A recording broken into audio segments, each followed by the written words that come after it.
Hello and welcome, I am Thomas Porteous and you are watching NewsX World. Let's take a look at some of the top stories. At least 91 Palestinians are killed by Israeli strikes in the Gaza Strip. After initially holding fire, Hamas responds by launching rockets at Israel. Donald Trump signs an order to start eliminating the Department of Education. Surrounded by school children, he signed the executive order with hope to give states individual control over schools.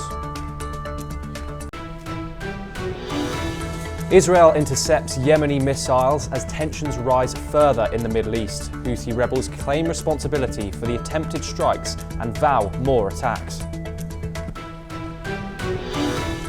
Reports state that Canadian Prime Minister Mark Carney may call a snap election for the 28th of April. The 60-year-old political newcomer faces a US trade war and plans to pitch himself as best to challenge Donald Trump.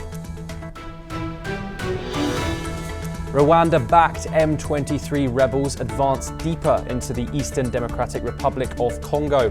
This comes after DRC and Rwanda leaders called for an immediate ceasefire in Doha. Israeli Prime Minister Benjamin Netanyahu fires his head of National Security Service for failing to anticipate Hamas's October 7th attacks. The cabinet approves the early dismissal of Ronan Bar in a formal meeting yesterday.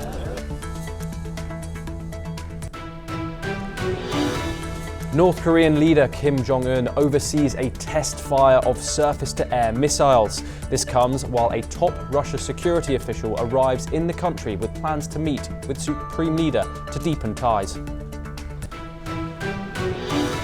Heathrow, the UK's busiest airport, closes for the day after a fire breaks out at a nearby electrical substation. The shutdown disrupts travel for thousands, with at least 1,300 flights affected. Israel has resumed airstrikes and ground operations in Gaza, ending a 2-month ceasefire. At least 91 Palestinians have been killed, with dozens more wounded, according to Gaza's health ministry. Israeli forces have dropped leaflets warning residents to leave several towns.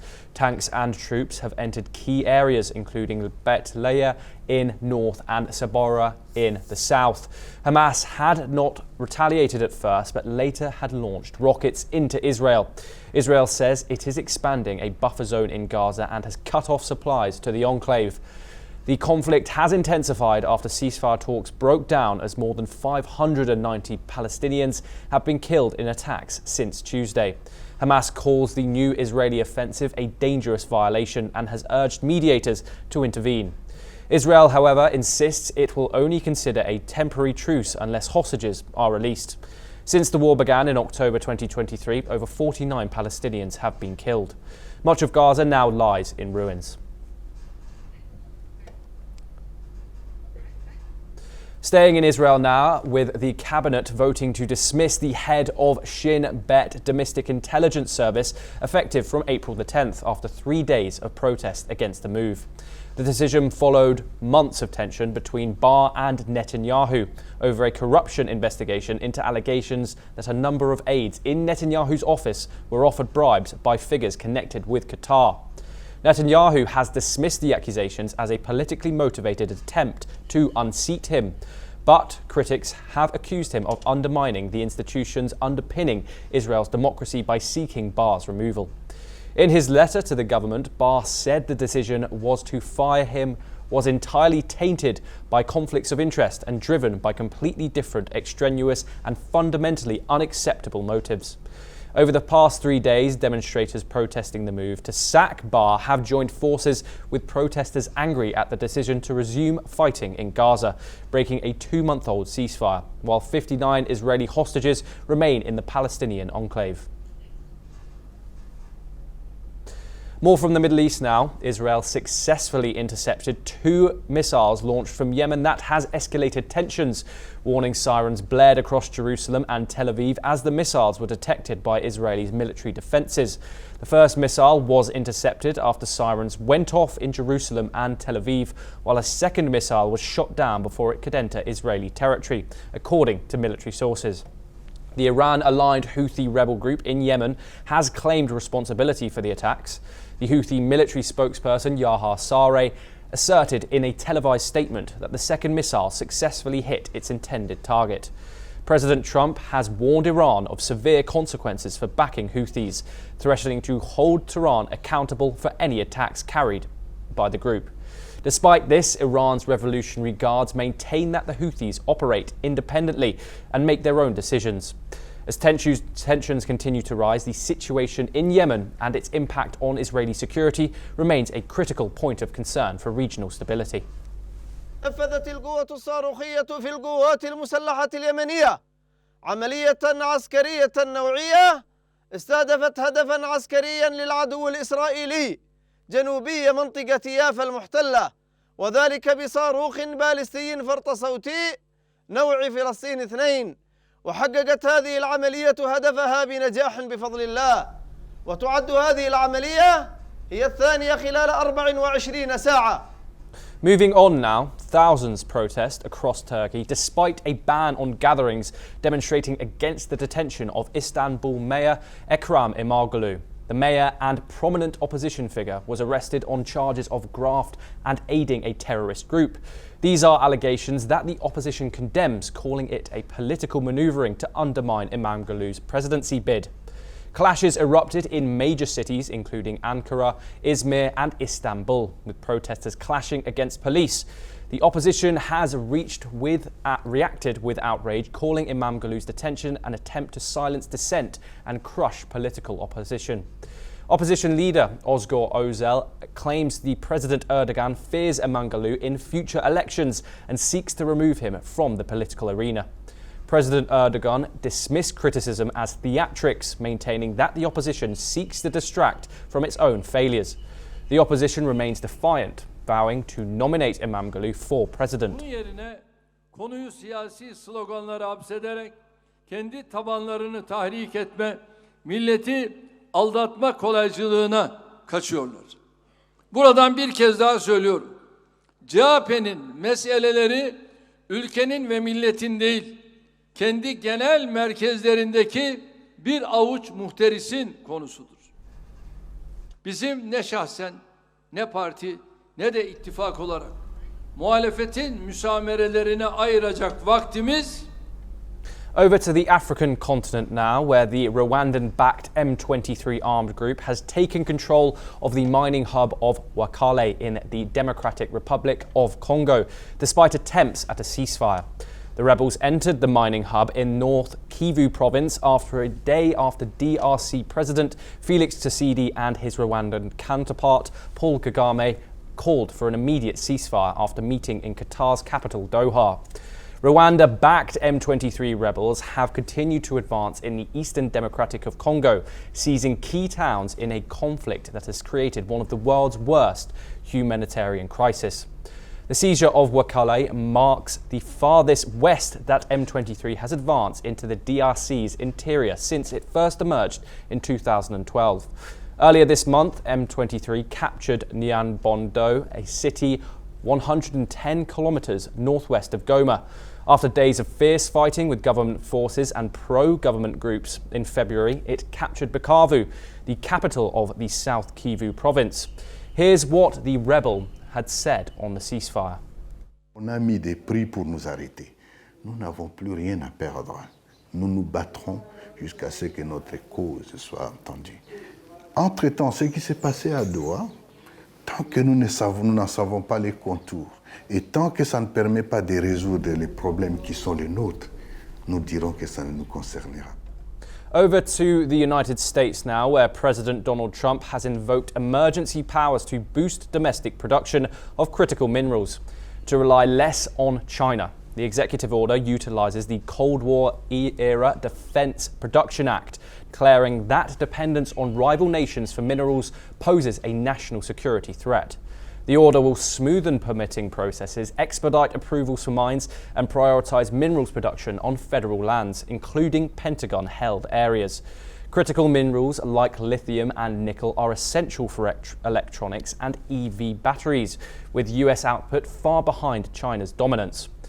US miners have welcomed the order, hoping it will boost output and jobs. Trump also announced a minerals deal with Ukraine, further intensifying the trade conflict with China. Southern Africa's desert nation of Namibia swears in its first woman president. Netembo Nanda Nyadatwa won elections last year that extended the ruling party's 35-year grip on power. Nyande Nanawa, 72, will become one of the few women leaders in the region when she is inaugurated at a ceremony to be attended by heads of state of neighbouring countries, including Angola and South Africa. Previously the vice president, she is a stalwart of the Southwest Africa People's Organization that led sparsely populated and uranium-rich country to independence from apartheid South Africa in 1990. Popularly known by her initials NNN, she secured 58% of the vote in the chaotic November elections, which were extended several times after logistical failures led to major delays. Kirsty Coventry has now become the first woman and first African president of the International Olympic Committee in its 130-year history. The Zimbabwean swimming champion won the first round of voting. She secured 49 out of 97 votes.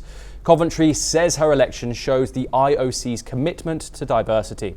She promised to bring all candidates together and bring a stronger Olympic movement. In her role, she said she will focus on athlete rights, gender issues, and keeping the Olympics relevant to young people. While many in the IOC support her, some are concerned about her connections to Zimbabwe's government. She is the country's Minister of Youth, Sport, Arts and Recreation. Zimbabwe has a history of political restrictions and has faced sanctions from the US and the EU. Coventry has tried to distance herself from politics, but her role in Zimbabwe's government remains a controversial issue. Over to the US once again, where President Donald Trump has signed another executive order on Thursday aimed at eliminating the Department of Education, a decades-old goal of the American right, which wants individual states to run schools free from the federal government.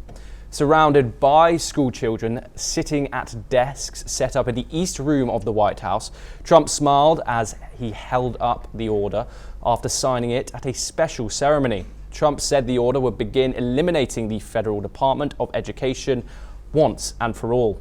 The move honors one of the Trump's campaign's promises and is among the most drastic steps in the overhaul of government that Trump is carrying out with the help of tech tycoon Elon Musk. The order directs Education Secretary Linda McMahon to take all necessary steps to facilitate the closure of the Department of Education and return education authority to the states. While the Democrats and educators have slammed the move, here's what Donald Trump had to say on the issue. Today we take a very historic action that was 45 years in the making. In a few moments, I will sign an executive order to begin eliminating the Federal Department of Education once and for all. Moving over to the Indo-Pacific now, where Russia's top security official Sergei Shoigu has arrived in North Korea and plans on meeting with leader Kim Jong-un. This visit underscores the growing military cooperation between Moscow and Pyongyang amid ongoing conflict in Ukraine.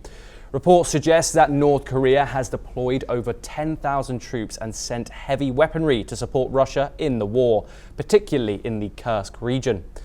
While neither Russia nor North Korea has confirmed these claims, both nations continue to emphasize their strategic partnership sealed by a mutual defense pact last year. Shoigu's visit is the latest in a series of exchanges as Russia and North Korea strengthen their military and security ties. Further details about the talks are yet to be disclosed. Burkina Faso's High Court has opened an investigation into social media posts calling for the extermination of the Fulani people. The Fulani are a nomadic ethnic group often stigmatized in the Sahel. They are often accused of supporting jihadists in the Sahel. Last week, videos showing massacres of Fulani civilians in the country's west sparked outrage as well as led to a flurry of hate messages. Public prosecutors of the High Court, Blaise Balzi, confirmed that authorities are investigating those publishing or sharing hate speech calling for the extermination of the Fulanis. He warned that such posts threaten peace and could lead to prison sentences. South Korean opposition parties will bring a motion to impeach acting President Choi Sang-mok on Friday, the majority Democratic Party said in a notice to reporters, in a likely move to escalate recent political strife in the country. Choi has angered opposition parties, which together have a commanding majority in parliament, by repeatedly vetoing bills and holding off appointing a constitutional court justice approved by the assembly. The court is currently reviewing Yoon's impeachment and is expected to deliver its ruling on whether to permanently remove him from office or reinstate him. US President Donald Trump will personally announce the Pentagon's decision on a next-generation fighter jet contract. The deal is worth at least $20 billion. The announcement is expected. The competition is Lockheed Martin and Boeing. The winner will eventually secure hundreds of billions in future orders. This jet will replace the F-22 Raptor and will fly alongside drones. For Boeing, winning this deal would be a major boost amid ongoing struggles. For Lockheed, it would strengthen its position at the top of defense contractors. The announcement comes as Trump has been working to cut costs throughout the US government. The new aircraft will be a sixth-generation fighter designed to counter adversaries like China and Russia. Last year, the program faced delays due to budget concerns. The United States and Israel will hold high-level talks on Iran's nuclear program at the White House early next week. The planned meeting follows US President Donald Trump's letter to Iran's leadership earlier this month, in which he warned Tehran it had the choice of either striking a nuclear deal with the US or facing possible military action. As per reports, the Israeli delegation will be led by Strategic Affairs Minister Ron Dermer and National Security Advisor Tsaki Hanabi, and with senior Trump advisors. The two teams are expected to discuss the potential for US-Iran nuclear talks and regional issues related to Tehran. On Saturday, Trump launched large-scale military strikes against Yemen's Iran-backed aligned Houthis over the group's attacks against Red Sea shipping and warned Tehran it would be held accountable if it does not rein them in. The United States has announced new sanctions targeting Iran's oil trade. For the first time, a Chinese independent refinery has been sanctioned. Washington also blocked multiple ships carrying Iranian crude to China. A Chinese oil terminal was also targeted for storing Iranian crude. This is the fourth round of sanctions since Donald Trump restarted his maximum pressure campaign after taking office. The goal is to cut Iran's oil exports to zero and stop its nuclear ambitions. Treasury Secretary Scott Bessent said China's refineries provide a financial lifeline to Iran, which supports groups like the Houthis in Yemen. The State Department that some sanctioned ships had links to the Houthis. China, the biggest buyer of Iranian oil, rejected the sanctions. Its embassy in Washington has called them illegal and unjustifiable. The US also sanctioned 12 entities and identified 8 ships that are responsible for shipping millions of barrels of Iranian oil to China. President Donald Trump's administration response to judicial requests for more details on timing of deportation flights carrying hundreds of Venezuelan migrants was woefully insufficient, a judge said, accusing officials of evading their responsibilities under an order he issued. Washington-based U.S. District Judge James Brosberg is weighing whether administration officials violated his March the 15th order intended to temporarily block the expulsions. In a new order, the judge told Justice Department officials to explain by next Wednesday why the administration's failure to bring the deported migrants back to the United States did not violate his order. Over to Europe now, where London's Heathrow Airport will be closed all day after a fire at an electrical substation supplying the airport caused significant power outage and left thousands of homes without power. The shutdown occurred just hours before the global travel hub was due to open, forcing at least 120 flights that were already in the air to divert, according to Flight Radar 424. British Airways and Virgin Atlantic diverted flights to nearby Gatwick. Qantas Airways diverted its Perth-London flight to Paris, and United Airlines' New York flight was sent to Shannon Island. Some flights from the US were turning around mid-air and returning to their point of departure. Heathrow is one of the busiest two-runway airports in the world, with about 1,300 combined takeoffs and landings a day, according to its website. Sudan's military has said that it has retaken the last area capital held by rival paramilitary forces. The fall of the Republican Palace, a compound along the Nile River that was the seat government before the war erupted and is immortalized on Sudanese banknotes and postage stamps, marks another battlefield gain for Sudan's military. It has made steady advances in recent months after Army Chief General Abdel Fattah Burhan. Over to Europe once again, where Spanish Prime Minister Pedro Sanchez is set to visit China in April to visit President Xi Jinping, marking the 20th anniversary of a partnership agreement between Spain and China. This trip comes amid the European Union's effort to reassess its global trade partnership, especially in light of ongoing trade tensions caused by the US. Sanchez's visit aims to strengthen bilateral ties and exposure to new economic opportunities.